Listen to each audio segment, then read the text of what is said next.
Hey there everybody, Larry Koch, founder of The Brains, the lead gen agency in London, and also the host of this channel, Brainy Marketing. If it's your first time, glad to have you here. Here we discuss lead gen and marketing automation and anything else digital marketing, and we cover the latest trends. Today I want to dive into a short video on how you calculate cost per lead. It's a very important metric, but it's not as simple as it seems on the surface. There's a simple way of calculating it, and then there's the real way of calculating it. Now, if you are looking at generating leads yourself, make sure you download my highly sought after Leads on Tap blueprint in the description box below.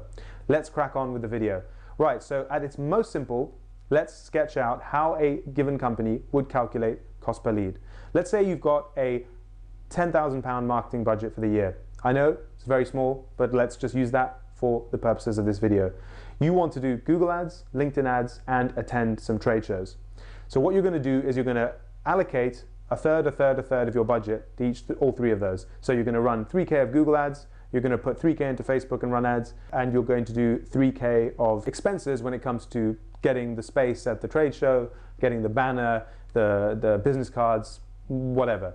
Now, ideally, this company is smart, and what they've done is they've bought a tablet to the trade show. So any good conversations that are happening, they ask them to input their data into the tablet, which goes directly into the customer database. The same happens on Google. Google ads drive people to a website where they inquire on the website. That information is also sent to the database. And ditto with Facebook. Ads are running on Facebook, people download something on Facebook, their information gets sent over to the customer database. So you end up in the list in the customer database, with three lists: Google ads, Facebook ads, and trade show. And you can see all of the leads that you've got from those three channels with your budget and how many leads you got. So let's say you had 20 leads come in through Google ads, 40 leads come in through Facebook, and 10 leads come in through the trade show. So this would be your respective cost per leads. So you can see that's really, really simple. You've just taken the total amount of leads that you got divided by the total amount that you actually spent to acquire those leads. It means that you need to have your analytics tracking things properly. You have to have your integrations to all go to the same database so you can see things side by side. And when you're doing trade shows, don't just keep it analog. Make sure if you are doing it analog, all of the data is recorded in your customer database, and it's key to track that they actually came from the trade show so you can do a like-for-like comparison. The reason why you would want to calculate cost per lead along all your different marketing channels is so that you can compare where you should actually be spending more money. But this is not the end of the story. Most people would like it to end here, and if you're doing that at a basic level, good on you, you're on your way. However, were those leads equal? And this is where I want to get into the topic of marketing qualified lead and sales qualified lead.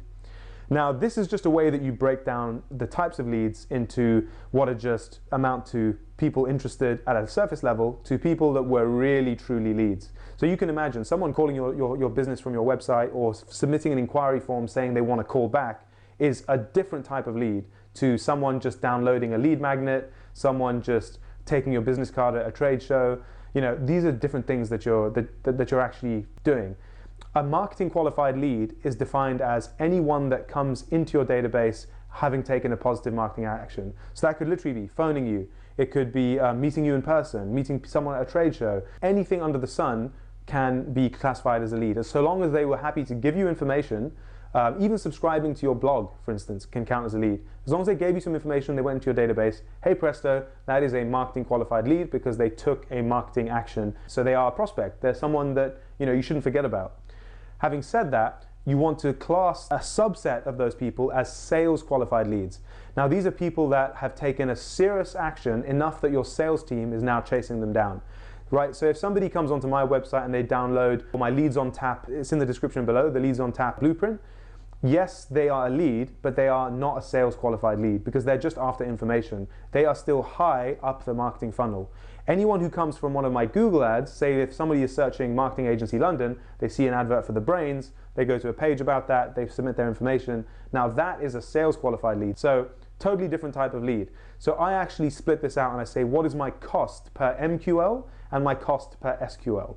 In the example I gave below, this is how the same company would organize this. They would say, look, on Google, yes, we had 20 people come in, so my cost was whatever it was for MQL, but it's also the same cost per SQL. So I actually spent 3.5K to get 20 SQLs as well as 20 MQLs. With Facebook, however, let's say the ad I was running on Facebook was actually for a white paper that I'd written, or to access a webinar or an ebook.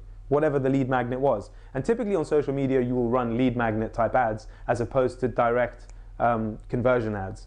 So if somebody has downloaded a white paper and they've gone into my database, that's just an MQL. That is not an SQL. So actually, my cost with Facebook was actually just the cost per MQL. Now, my plan is once they're in the database is to keep sending them more information, much more content as the weeks go by. And as they start to read more and more information, my automated system is checking who are the hot leads. And once they've reached enough activity or they've done enough things that tell me they are a hot lead, then I will class them as an SQL because they've read the last 4 things I've sent them, they've clicked on all the links. I actually tell my sales team to reach out to them directly because they are an SQL at that point. With the trade show, it could be a mix. So as you're entering people's information in, you might have another field in the form that they fill, which is their interest level or something like that. Because when you're talking to people, some people might be just coming in there at the trade show, entering their information just because, and other people might be genuinely like, I want to talk about your solution. This is exactly what I needed.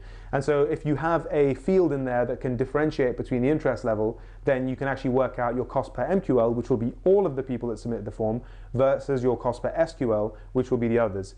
Similar with trade shows, so long as they go into a great customer database like HubSpot, you can nurture them as time goes on, and you may actually end up converting more into SQLs over time. So when you think about your analytics and your reporting, you want to look at your cost per MQL, which is all the people that made it to your database, and then you want to split out your cost per SQL.